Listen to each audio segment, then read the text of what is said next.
你好，想輕鬆地在 Windows 上使用 NordVPN 嗎？以下係方法。要開始設置過程，請確保你已經有 NordVPN 訂閱。你可以從 NordVPN 網站獲得訂閱，或者點擊影片右上角的連結。現在你可以開始設置。首先將 NordVPN 應用程式下載到你的裝置上。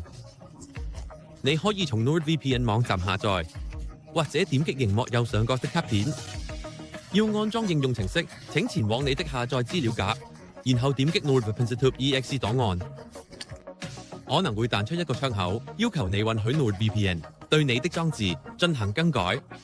點的是，當安裝程式窗口彈出時，你可以指定 NordVPN 應用程式將安裝到的資料夾，或者使用自動位置。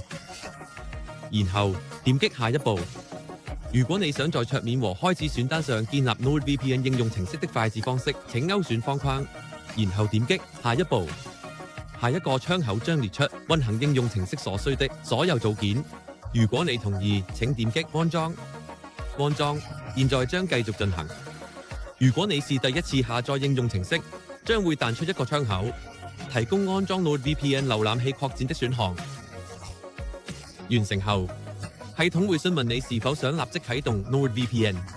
如果是，請勾選方框。系統還會詢問你是否想安裝 NordPass， 這是 NordVPN 的一個密碼管理器。要了解更多關於這個應用程式的資訊，請點擊此影片右上角的卡片。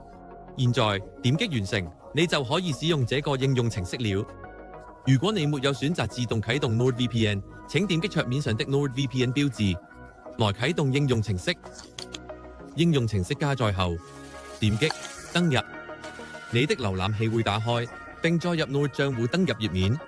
選擇你的登入方式。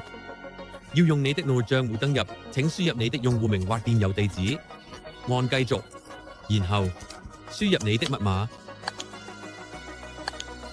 要立即開始使用 NordVPN，你可以簡單地按下快速連接。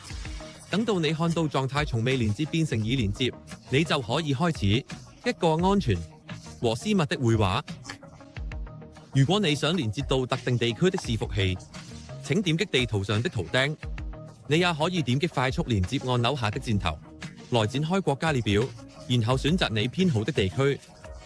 就是這樣，你現在可以自信地在網上瀏覽。